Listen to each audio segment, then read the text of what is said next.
Hello, everyone. Thank you so much for joining us for another episode of Limitless. And I am your host, Olga Binyaminov. Today, we have such an insightful conversation. In the world that we live today, with constant distractions, noise, pressure, constantly doing something, and it feels like almost impossible to hear the soft whisper of your soul. That's why today's episode is called The Soul's GPS, finding meaning, purpose, and inner peace in a noisy world. Because deep down, I think we are all craving for alignment, that sense of calm, clarity that comes when we are spiritually connected. This whole month, I'm talking about spirituality, and I hope you're tuning in on my morning lives and other lives that I'm doing. But today, I have someone very special whose wisdom, heart, and experience, and I deeply admire Rabbi Osher Kravitsky. Rabbi Kravitsky is a Chabad rabbi, he's an educator, he's a life coach, a community leader who has impacted lives across generations. From leading shuls to mentoring teens to support special needs families. His entire life has been dedicated to help others reconnect with meaning and spirit. Rabbi, welcome. I'm so happy you're here with us today. It's a pleasure. Thank you. So let's dive in, guys. One of the reasons I wanted this to be a conversation more than ever, because I see people are searching. They're not just looking for success or love over health. They're looking for meaning, for something so much deeper. So let's begin by asking you this question. What does it mean to be spiritually aligned in today's world?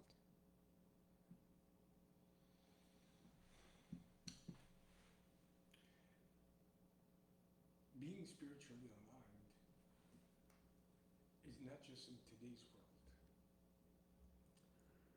You have to understand what does that mean to be spiritual, and what does it mean to be aligned with that spirit? We know that in the frame of existence of the world, and in our micro world, each individual one of us is a microcosm, a micro world. Each and every one of us has two tiers to ourselves: the external and the internal.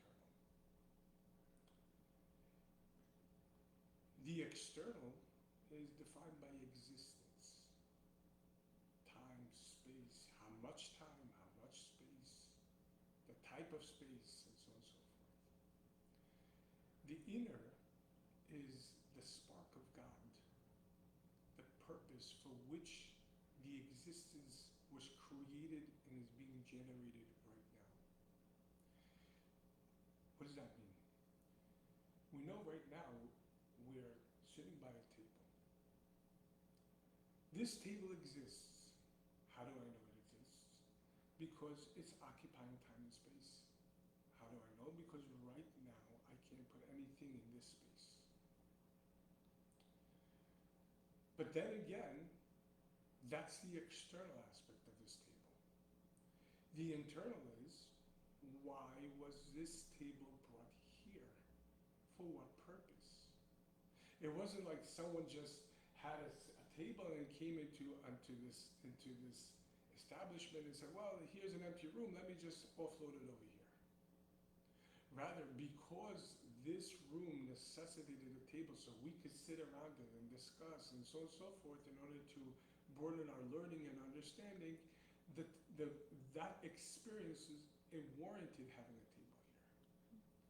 To that tune,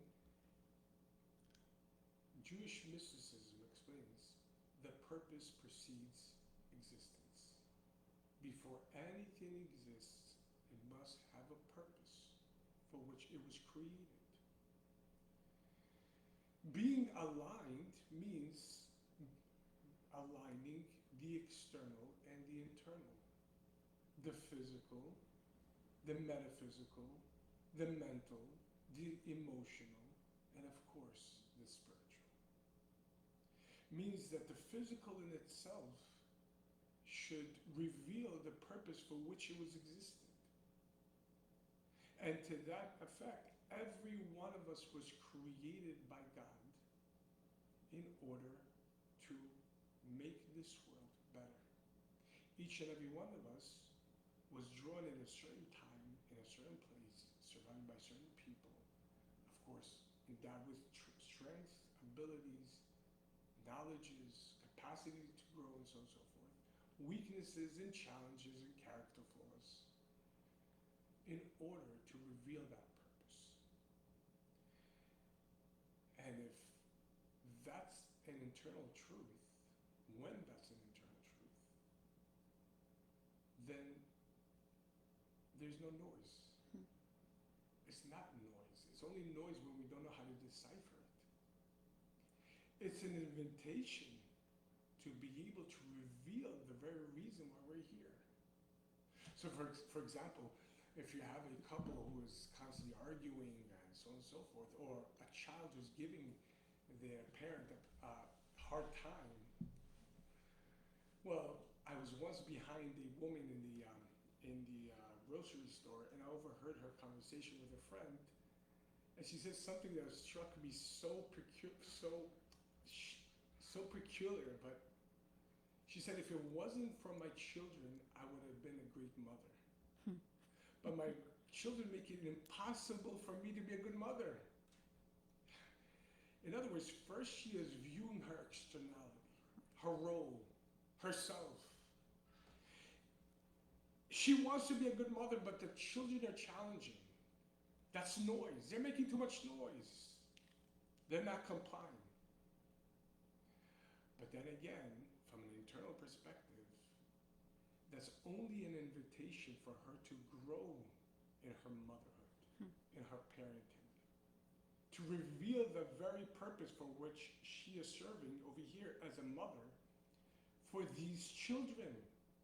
And these children need a whole entire deeper sense of herself, which until having these children was necessary.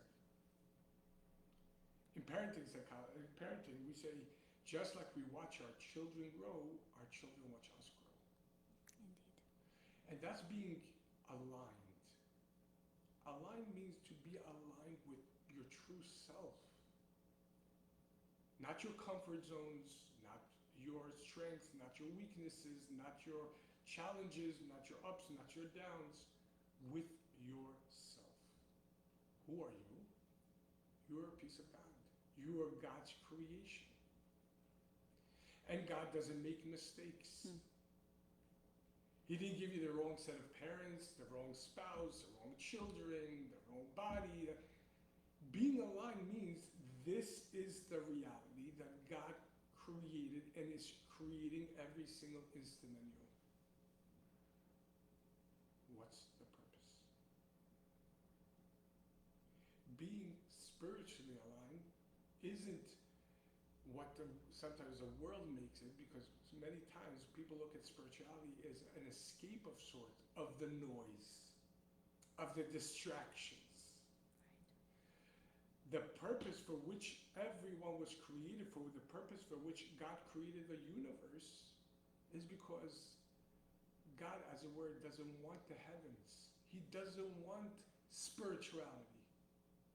He wants humanity to utilize the world, refine the world, elevate the world, but ultimately transform the world. In Hebrew, the word world, olam, is etymologically connected to the word ha'elam, concealment. God wants us to utilize, transform the concealment to make it aligned with its spiritual source. To that tune, everything can be elevated, needs to be elevated, refined, one way or another. I love that, because I've even noticed in my own life that when I feel spiritually connected, everything just flows easily. Not because life becomes perfect, but because it just feels guided. it feels supported, it feels anchored. Right. But for many people, this alignment feels like a loss, and it feels like they lost their whole alignment. They feel off track, What do you mean? and they can't name why they feel that they're not following their connection. So how can someone begin recognize the signs of being aligned, the signs of being connected to their soul, to their source, to their meaning?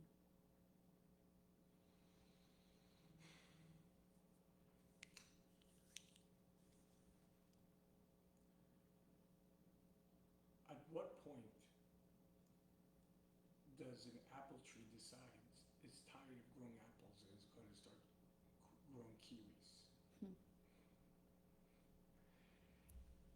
When someone is created, the implication is it was created by a creator. Mhm. A creator that to call him infinite is a limitation.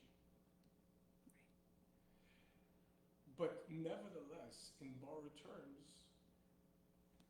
the creator with his infinite wisdom created this particular individual. What does it mean created?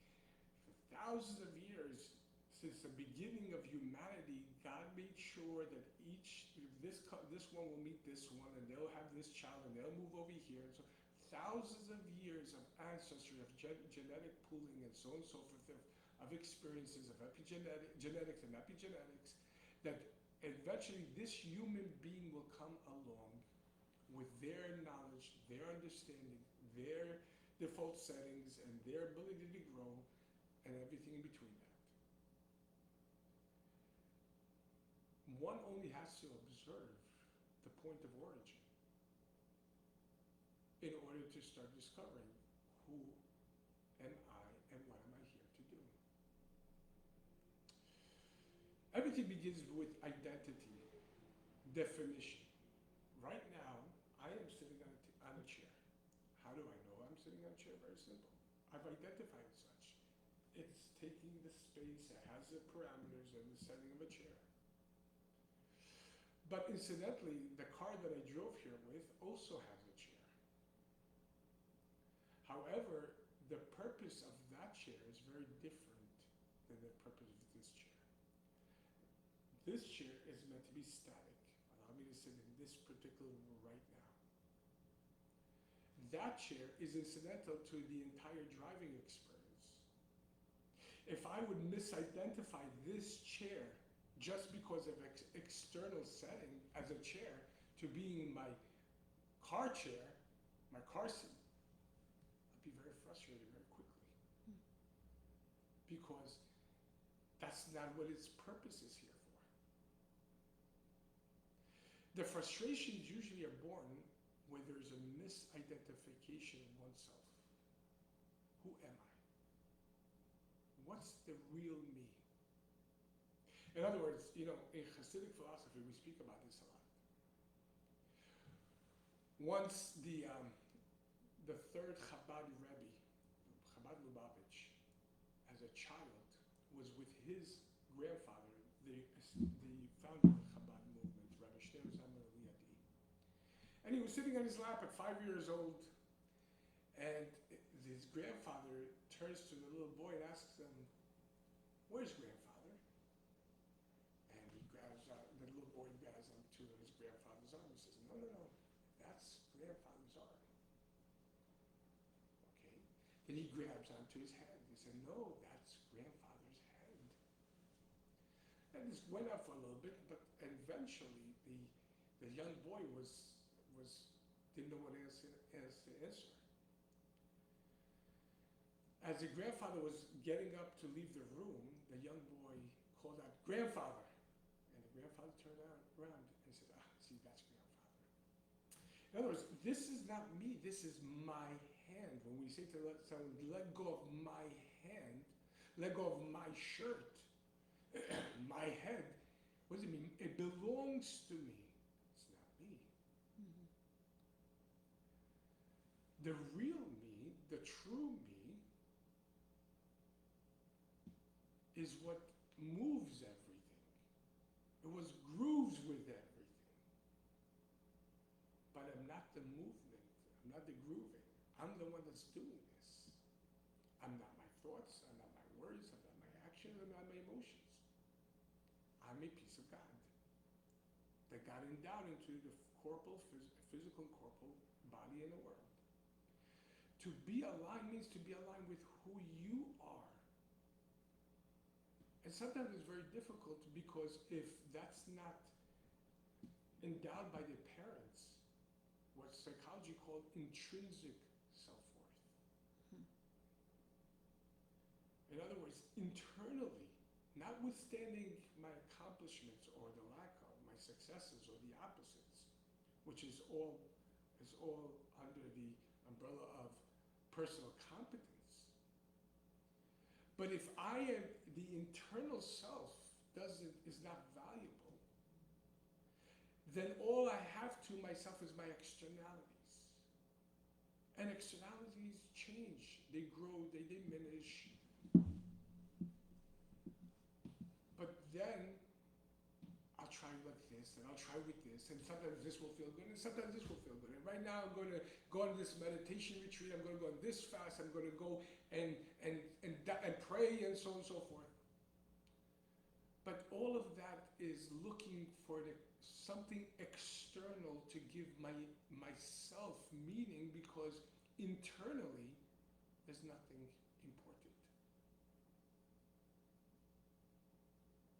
So that brings me to the thinking, if internally is nothing is important, and you're saying that voice of a soul, how do you know it's a soul and not the ego? Well, to answer that, we must first understand that we all have two souls within ourselves. Right. Two sets of consciousness. We have the first soul that is endowed to us in conception and is responsible for our corporal being, for our physical and everything about our physical self. It's called the animal soul. Psychology is based on the animal soul. It's called ego. Sigmund Freud, the father of psychology, discovered the animal soul perfectly with his drives. So we have one tier of psychology that's focused on the lower aspect of the animal soul, of the corporal being, the will for pleasure. Right. That we're pleasure-seeking machines.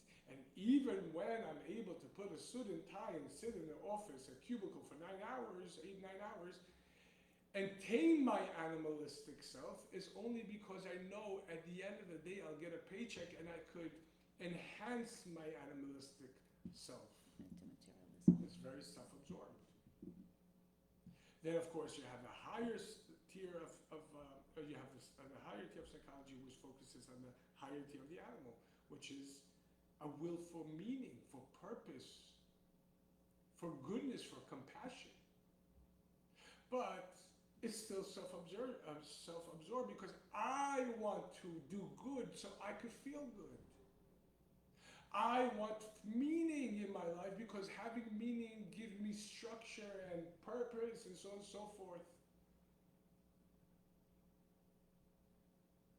Now, if that's the point of beginning, that's a good point of beginning, but certainly that's not the end all, because it's still serving you. Yeah, so the drawback with the animal soul is it's responsible for a corporal being, but it comes with a consciousness. Consciousness is a point of reference of I am here. The question is, who's the I? So the I of the animal is survivability. I want to survive. I need to survive. I must survive. What does survival mean? Whatever that means. Gotta do what I gotta do in order to survive. That's where all the defense mechanisms and the offense mechanisms, and over there, all the incongruencies begin. But then we have the essential I, the true I. Buried deep underneath the externalities of the animal soul, of the need to survive is the force of God within ourselves, a piece of God from above that is enclosed within ourselves, which doesn't perceive life as survival of the fittest. For it, life is revealing infinity wherever it is. Whatever is given is the opportunity to reveal God. When we are aligning ourselves with that, then the words easy or difficult, painful or pleasurable become incidental. Because it's not serving me to feel better about myself or not. As the Talmud teaches us, one must say, the thought process, the paradigm in which we view life, I was created to serve God. What does it mean serve? Not to be a slave. God gives me a soul and life and a physicality and corporality and everything between that. That's the service. As we learned in the relationship class the other night, our relationship is part and parcel of our service. Right. They're not just incidental, and that's why it has to be done correctly. It's not just by the way, haphazardly, because when a relationship is born out of my need for meeting, my need for connection, my need for love and attention, that becomes manipulative very quickly.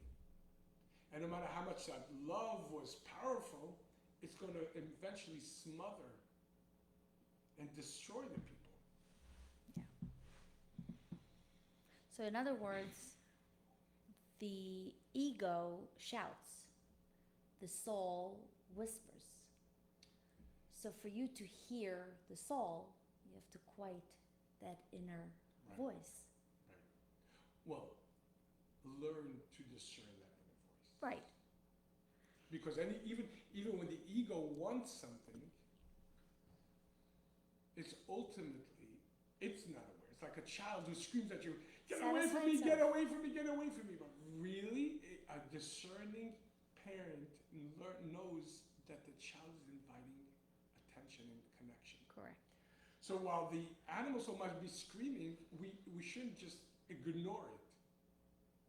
Deep down inside, it needs something. And I was once walking with my child. He was 5 years old at that point. We were walking in a very arid area of Israel. And he was thirsty. And he asks me, could we stop by a convenience store and buy something to drink? I said, sure. So we stopped by, and he points to some juice he wanted. I said, sure you want juice? He says, yeah.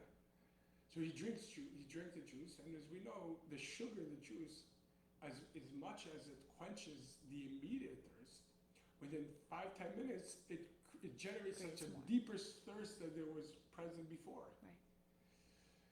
So while if we only hear the voice of the animal soul and just keep it to that, we will be very quickly placated with this or that. But that will in turn generate such a deeper yearning. Rather, we must listen to, if this is what it's asking for, what does it really need? It doesn't need that sugar. It needs some water. It needs hydration. It needs truth. It needs connection. But not egocentric, me, myself, and I connection. A true connection which requires respect and dignity and so on and so forth. Otherwise, without knowing yourself, without being connected to your true self, without talking to your true self, Right. it's a guessing game. And you might get it right, or you might get it wrong. But how much time does a person want to spend or waste?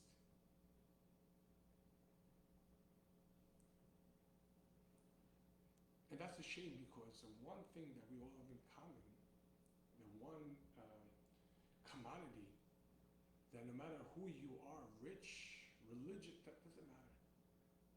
That none of us have ultimate control over his time. And no one wants to waste that. You know, in my experience with senior citizens, I was there holding them or by their bedside before they passed away, and had the fortune of discussing and having real deep conversations about life with senior citizens who just moved to the facilities or in the hospice. And if you want a poignant article, I believe it's Huffington Post. I believe the title was "The 5 Top Regrets of Hospice Patients."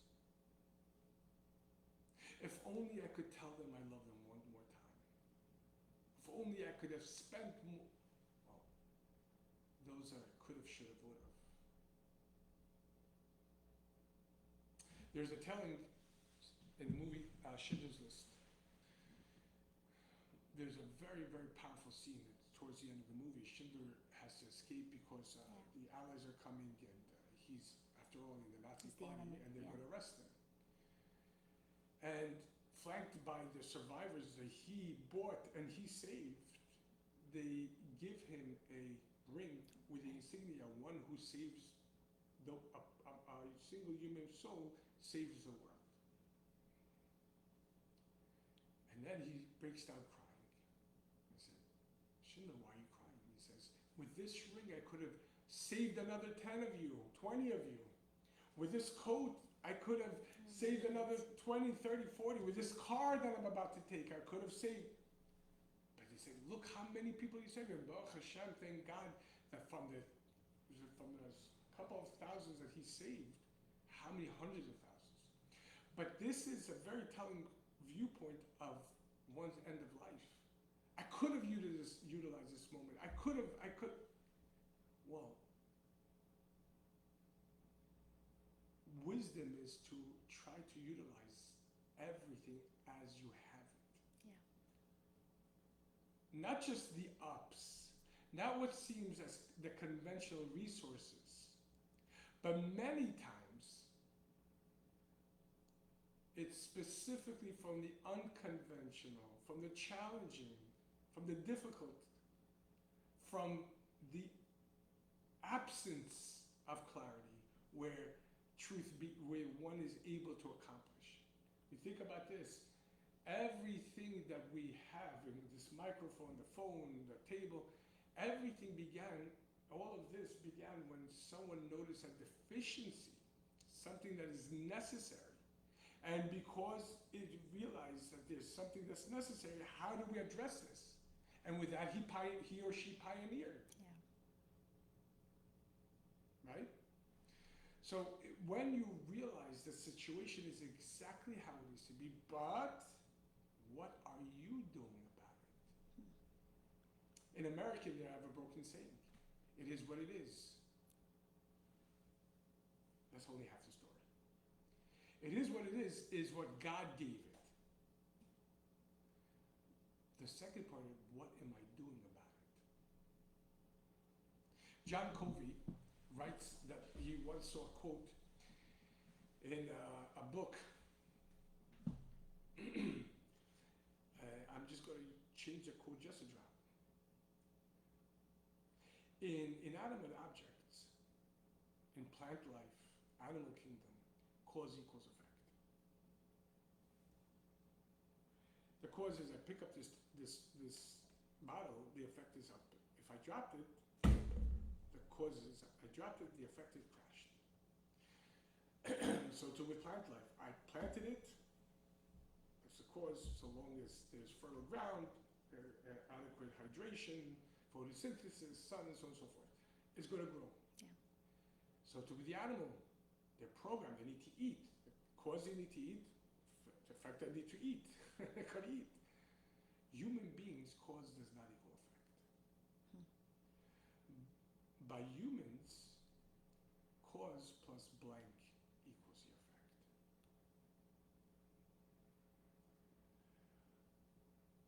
Cause, all causes, come down to one word, God. God is the ultimate orchestrator. Everything is divine providence. the founder of the Hasidism movement, the Baal Shem Tov, taught that even a stirring of a leaf, one direction or another, of the falling of a leaf on the floor is by divine providence. A certain ant needed to eat from it. It needed to provide shelter for a worm in a hot day. But everything in this world, from the microbe to human interactions, by divine providence. I was once sitting with a Holocaust survivor in the senior citizen program that I was having, the intergenerational program that I was having. We were speaking about human suffering, and at some point she stops, and she stops me cold, and she says, in front of everybody, "Rabbi, oh, that's nice, but why?" I said, "Why what?" Says, "Why did I have to watch my parents get murdered in front of me, my sister taken away from me, never to see her again, everything ripped apart from me, and I was in my early 30s at that point, and this woman was close to her 90s. And I thought to myself, who am I to answer this woman? What do I know about life already? This woman lived life, is living life." But I was told, anytime you have nothing to answer, either you say you don't know, but this woman wanted an answer. I can't say I don't know. You ask God, I asked God, give me the blessing to say the right things to the right people, the right time, the right manner. And it popped up in my head. And I blurted out, what if I could give you all the reasoning that would satisfy the spiritual why, the mental why, the emotional why, every why, every part? Would you be okay with that? Would that satisfy you? Probably not. And she thought for a second. She said, "No." Yeah. In other words, would that make it okay that you watch your parents murder and get murdered and everything else? She said, "No." So I said, "You're not looking for a why. You're looking for what for. What could I do with it now that it happened?" By us, cause does not equal effect. Cause plus blank. What's the blank? The way we perceive the cause, the perception, not necessarily the perspective, not necessarily the perception. But if it could be perception that's based on perspective, that would be phenomenal. And what we choose to respond to their cause, that will determine the effect. But that warrants, that necessitates to be aligned with you, because you are here, you are put into the situation. And for whatever reason, with God's infinite wisdom, He decided that this is where you need to be. These are the people that you need in the world, and they need you. It's symbiotic. You need the place needs you. You need the people need you. There's a purpose for every And the purpose is encounter. what drives everything. Right. So that actually brings me to this definition, not definition, but some word that I don't think we use enough or understand enough, and that's stillness. There's a book that I read that explains why stillness is the key. And I think the soul speaks only when you have that stillness in you. Only when you have this quiet mental, emotional calmness, which helps us to reconnect to our soul. So how can one actually develop that stillness? How can someone take daily spiritual actions to be able to connect more with their stillness? For that, we have to go to the origin of everything, God. God created and is creating the world every single second, every single instant anew. It did just, like Lahavdil, like Jim Morrison says, like we're riders on the storm and act out alone like a dog without a bone. We're just thrown into this world, and we got to figure it out. created the universe for a purpose. And he gave us his will and wisdom in the Torah. It's the Torah, the word Torah comes from the word hora'ah, instruction. It's a blueprint. And in there, God gives us the blueprint and the mechanism, the map and the pathway to achieving purpose for each individual in each setting and so on and so forth. The word mitzvah, commandment, that the Jewish people perform, but incidentally, non-Jewish people also have commandments. What is the word mitzvah? Mitzvah means commandment on the external aspect of it. And it's commandment because it doesn't come natural to the ego. Mm-hmm. It goes against the grain of the ego. But the depth, the etymological depth of the word mitzvah is connection, tzavta, connection, bond. Now when you go against the grain of the body consciousness of the ego, which is counterintuitive because the ego will say, I want to feel good. So if I eat this right now, it'll make me feel good. If you're saying something to me, I can't just sit quietly and idly. I have to say something back. I can't let you disrespect me like that. But it's not necessarily looking to resolve anything. It's just looking to react. And the ego is very temperamental. It's element-based. Fire, water, earth, and wind. A person with a fire temperament, they could be like docile. The ego could be very easygoing, very compassionate because it serves it. Very scholarly because it serves it. So long as it feels in control, because after all, it needs to maintain that survivability according to its understanding of what survivability looks like. When something stirs up that sense of control, it'll start reacting. For a fire person, ego, that reaction is anger. Fire, so screaming, destructive, like fire. It'll consume anything that it can. Until there's nothing else to consume, and then it dies down, and it's quiet again, like nothing happened. If it's water, it looks to restore control. Again, all of this reaction, what's the different reaction and response? Reaction is, animals, it's like a knee-jerk reaction. It made me feel I have to instantly regain control. Response comes from the godly soul. I need to respond to this in order to help this resolve. So every one of their reactions from the animal soul is a reaction because it's trying to regain control, but in a very external and synthetic way. Anger, water is addictions, go to all kinds of synthetic pleasures. Because now with the synthetics, I feel everything's amazing, everything's good. I feel so good about it. I love everybody. They call it high, you know why? Because when you're flying on top of on a plane, everything seems so minuscule, so it's nothing. But then you have to come back down. Mm-hmm. If it's wind, then it goes to all the kinds of nonsensical, binge watching, and just like air, stuff that's like you see a balloon, it's humongous, but it's empty. So it's just nonsensical speech, and just, you could go and work out all day long. So you feel, but what is it really accomplishing? And then earth, complete shutdown. I don't want to deal with everything. Leave me alone. Sadness, depression, melancholy. Right, we talked about it yesterday in your lecture. Right. Although those are reactions.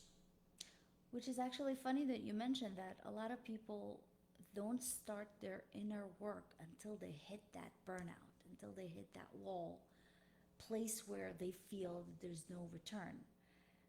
And there's this famous saying, the wound is a place where light can finally enter. Well, Leonard Cohen, one of the greatest lyricists in the world, in history. Bob Dylan was asked one time, how does it feel to be the greatest lyricist of all time? He said, I don't know, ask Leonard Cohen. And in his final album that he put out right before he passed away, he has a line, forget your perfect offerings, everything has a crack, and that crack is where the light enters. But what is that? You know, there's a saying, there's a great teaching from Mendel, from the Rabbi, a great rabbi, Rabbi Mendel of Kotsk. He says the most complete entity is a broken heart. Well, that's when you start your inner work. Your inner The broken heart search. is not like something's wrong with me. Yeah. But when when somebody said they've hit rock bottom, what does it allow them to discover? I've tried everything that I thought would work, that will make me Yeah. feel good, that will make me more productive, and none of it worked at the end. Why? Because none of it was me. It's the moment you're willing to accept you As you are. as who you Right. really are, and what you're really here to do is when one true growth. Because otherwise, the animal also wants to grow. But it grows according to its comfort zones, according to its control settings, its default settings. So to that tune, okay, I'm willing to go meditate. Why? Because I don't feel spiritual. Oh, what about your relationships? Yeah, that's exactly what I'm meditating, because that's the noise in my life. Right. Then you don't understand the spirituality specifically in your day-to-day life. Because it helps you to be more authentic. No, because that's who you are. That's what you're here for. It's not that I am here to be spiritual, but I also have to go to work, and I have to eat, and I have to serve, and I have to be social, and that's the service. Right. The Torah gives us the meaning, the purpose behind each interaction, each item, how to utilize it to the best in order to reveal its inner core. Whether it's food, relationships, physical, emotional, psychological, everything has a purpose. We have to go back to the source. For that, we have the mitzvot. And each mitzvah, at first it goes against our grain because we just want to be. To be or not to be, is that the question? Well, occupying time and space or not, that's the question? No. That's not a question, you're here. So, what am I doing with my being? Right. What am I, the true I, am doing with my being here? I'm not the being, I'm the I. But the I is driving this being, and what am I doing with it? Hitting rock bottom means I thought that I did everything, but it wasn't sufficient. Why? Because all of that emanated from the animal consciousness, the body consciousness. I was identifying myself as my body consciousness. And the body consciousness is very temperamental. It gets hot, it gets cold, it gets tired, it's this. It's absolutely paramount for existence. As a matter of fact, the body stems from an exponentially higher place than the soul does. And the entire purpose of the soul's descent is to work and elevate the body. But we need to understand that the body needs a driver. The question is, who's the driving force? Is it the animal? Well, the animal soul will use the body for animalistic pursuits. And yes, it's capable of being good and compassionate, but only for its own sake. Once it no longer needs compassion or goodness, then it doesn't need it. So we can see whole societies who were striving to be good, who were smart and so on, but their sense of control ended up destroying all of humanity. But what about intuition, divine guidance, if you will, to call it? Like, how does this serve a purpose of your soul? Well, or does it serve a purpose of your soul? There's a rabbi, he's the chief rabbi of the Orthodox Union, the famous organization.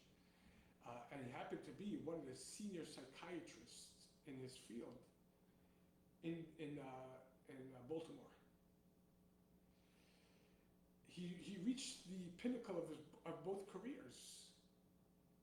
And then at mid-30s, he found himself in a midlife crisis of sorts. Mhm. Not knowing what to do next with his career, and starting to have questions in faith. But being that he is the senior this and the senior that, who do you turn to? A few months before that, he traveled to Crown Heights at 770 and participated in a get-together with the Lubavitcher Rabbi, the Rabbi of Chabad, Rabbi Schneerson. And so he thought, the best one to be able to answer is the Rabbi. Let me call the Rabbi's office in 770 and ask. This rabbi's name is Tzvi Hirsch Weinrab. And he called 770. The Rebbe's personal secretary, Rabbi Chodakov, picked up the phone. And Rabbi Chodakov says, "Who is this?" He himself was apprehensive to identify himself for personal reasons. He wanted to mask, anonymous. So he says, "A Jew from Baltimore." Mhm. He says, "Okay, Jew from Baltimore, how can I help you?" He says, "I need advice from the Rabbi." He says, "What do you need?" And he starts describing everything that he's going through, both on the spiritual, and of course the career, not knowing what to do, and so on and so forth. But as he is, every word that he is saying, every line that he is saying, Rabbi Chodakov is repeating verbatim. So at first he thought maybe he's just repeating what I'm saying to make sure that he got it. Mirroring. But then when I came to a pause, when he says, when I finished saying everything I said, there was a pause, there was a silence. And then I heard another voice, a voice that I was able to distinguish. This is the Rabbi. Apparently, the Rabbi was in the office with Rabbi Chodakov, and the reason why Rabbi Chodakov was repeating verbatim everything that Dr. Rabbi Tzvi Weinrab was saying is to repeat to the Rabbi. Mm. So there was a brief silence. And then the Rabbi says, "Tell him to speak to Rabbi Weinrab in Baltimore. He'll have the answer for him." And there was a little silence. And Rabbi Weinrab on the other line, it's like he heard, but he didn't understand what he was hearing. So Rabbi Chodakov says, "Did you hear the Rabbi said that you need to contact Rabbi Weinrab and your vicinity in Baltimore? He will have answers for you." He says, "But there's only one Rabbi Weinrab. That's me." And then there was another silence. The Rabbi says, if so, tell him that from time to time he needs to speak to himself because he has the answers. And it says from that point on, before endeavoring to do anything, even to discuss it with my mentors, first and foremost, I have a conversation with myself. Because deep down inside, each and every one of us has a piece of God. That's the answer. Yeah. But if we are quick to react, the animal soul, the ego, is emotionally driven. And the only intellect that the emotions have is the intellect that serves the emotions. I want a candy, how do I get this candy? The godly soul is intellectual, and it strives to always look upwards. The animal is always driven downwards. What's the most corporate? What's the most... But if you are able to sublimate the quick reactions, I need to say something right now. I need to do it. No. Take a step back. Take a step back. Think. God is here. Yeah. He is generating this reality right now. God creates the world with speech. Before anyone speaks, they think. If God is creating this scenario, this entire world is code. Literally, if you see beyond the facade, it's all letters, it's all sparks, it's all code. It's all God's speech. Take a step back and ask yourself, God is trying to convey his thoughts to me right now by putting me in a situation. What is he saying? that stillness, that silence is a silence of thought. The sound of silence is a silence of thought. Of taking a step back, not reacting.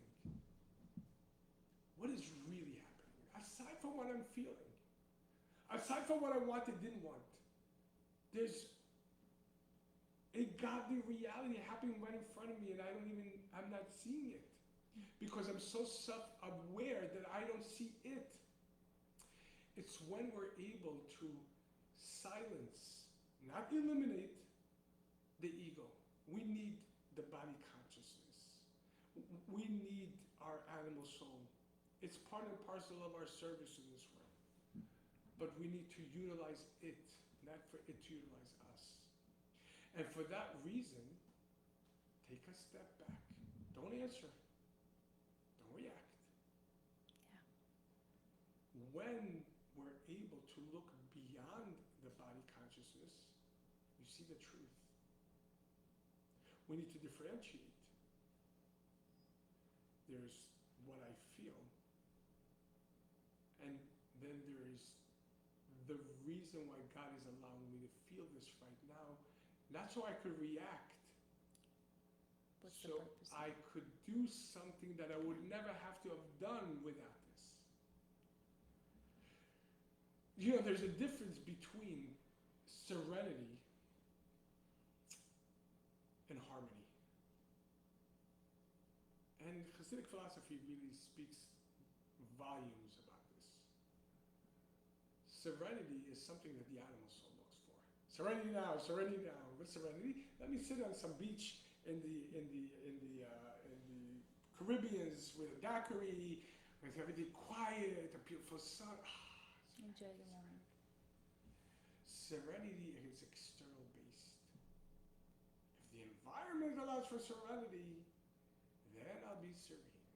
If the environment doesn't and I'm pursuing serenity, well, guess what? The environment is all noisy.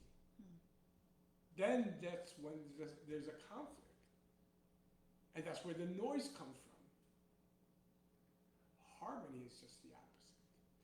Harmony doesn't mean peace, serenity.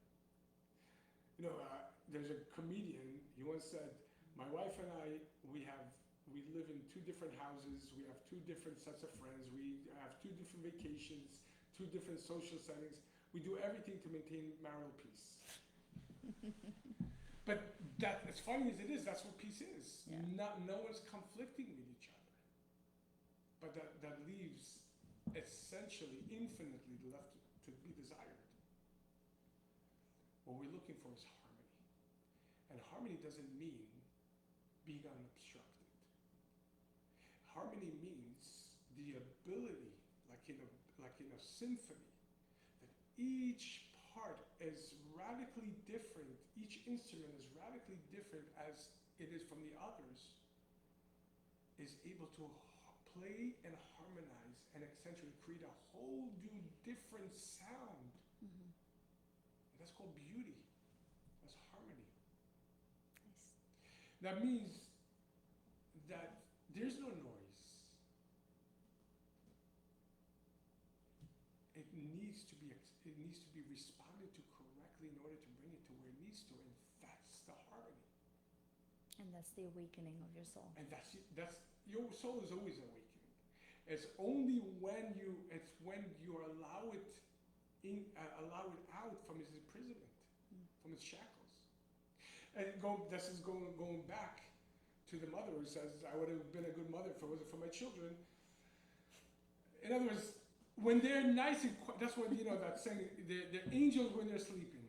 You didn't create a child to be comatose.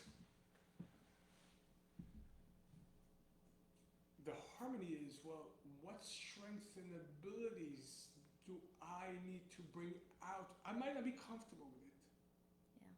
But that's what I'm here for. And in helping them, I'm revealing a part of myself which otherwise be dormant. And that's the true purpose of, for the lack of a better word, because we don't look at it that way, but spirituality. Yeah. To bring every possible potential in holiness, in luminescence, into actuality on a practical day-to-day level. Not to be in some spiritual oasis cocoon where I feel good. It doesn't matter what happens to the world around me, because it's all concealment, it's all this and that.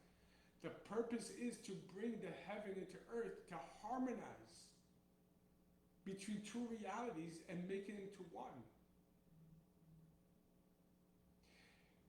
On a practical level. And that's why Judaism is practically oriented.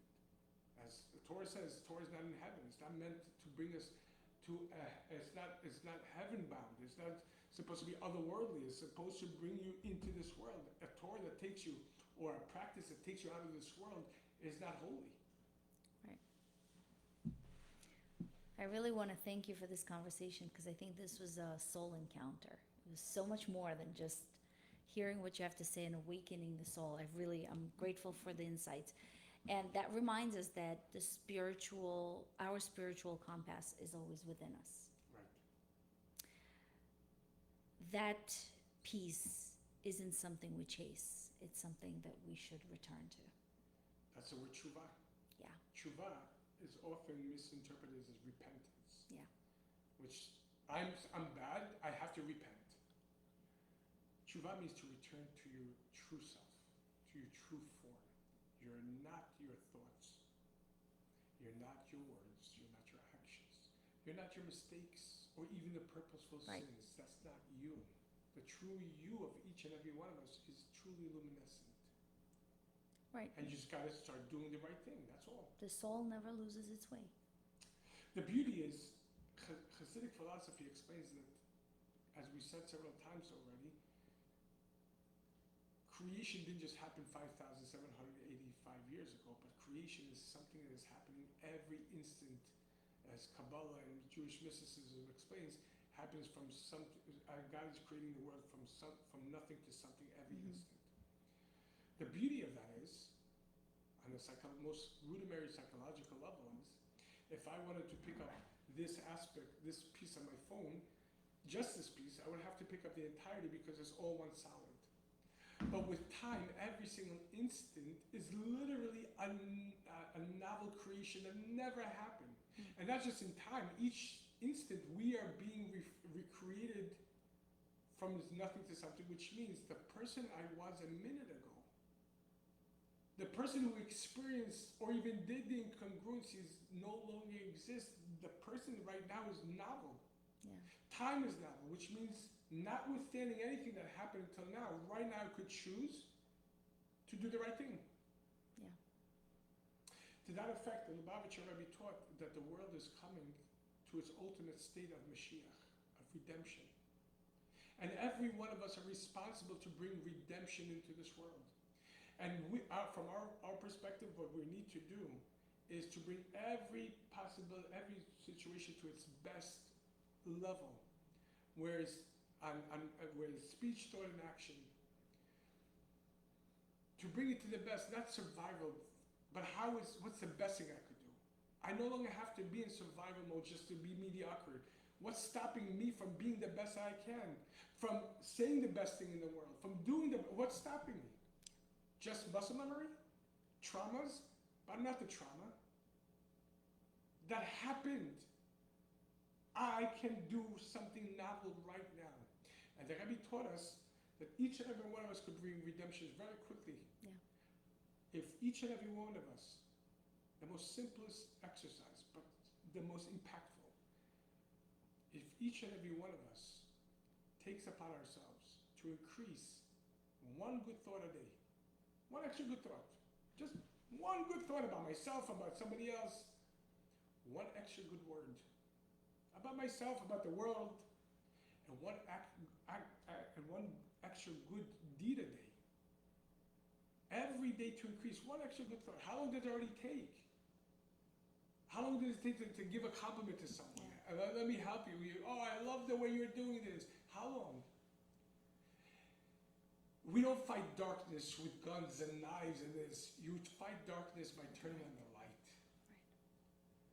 So, yeah, you don't have to be holy, you don't have to be spiritual to notice how dark the world is. But as we said before, this is not noise. The dark it is, it's just an invitation for each and every one of us to bring more light to ourselves, to the way we think about ourselves, first and foremost. Learn to be aligned with yourself, how good each and every one of us are, how truly luminescent. And then if you see it within yourself, you can certainly see it with everybody else. And then let them know, everybody around you, let them know how much you love them, how good they are. That just let people know. You know, people are walking around themselves judging and looking down on themselves and this and that. It's so important to just use a good word. Just, you know, when I'm in Manhattan, I love walking around and looking at people. When I was a kid, I used to love looking at people's constantly. But today I walk around and I stop somebody that says, hey, you know you have a nice smile? I says, what? He says, you have a great smile. He says, me? And he starts smiling. I say, you see? How hard is that? Yeah. And a good action. What is a little charity every single day in the tzedakah box? To go out of your way to help just one extra person. Pick up your phone and call someone. Something extra.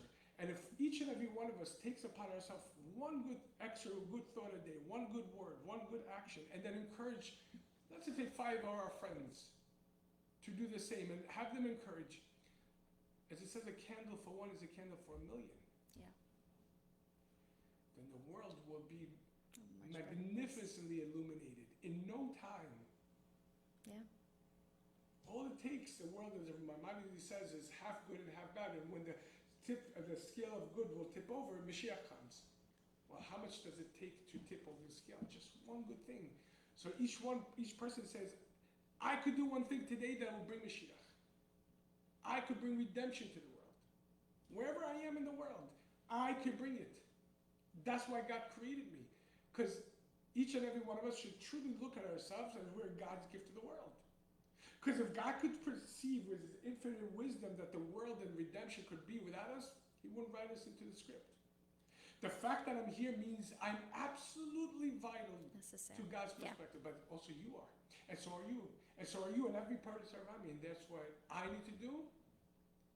And I need to respect every single person and look at every single person and give them their dignity that they deserve, notwithstanding if we are like or not like.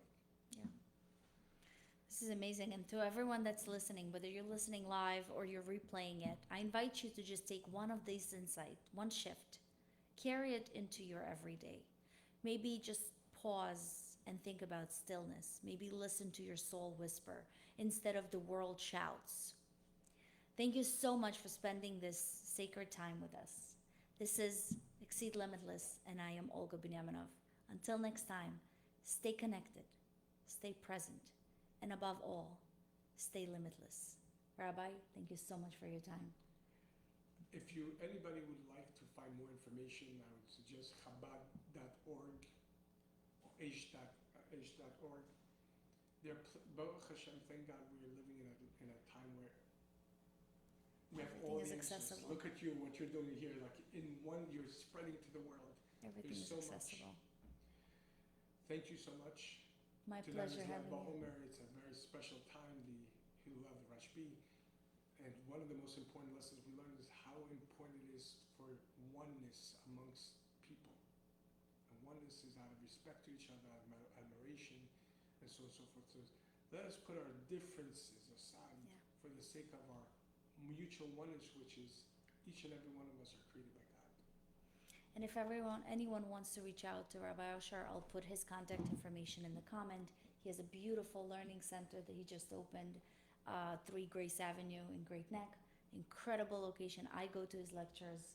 I invite each and every one of you to go. There's from relationships to meditation to a whole lot of other things that involve spirituality, not necessarily religion, but mainly awakening your soul. Thank you so much, and thank you everyone for tuning in. Until next time, exceed limitless.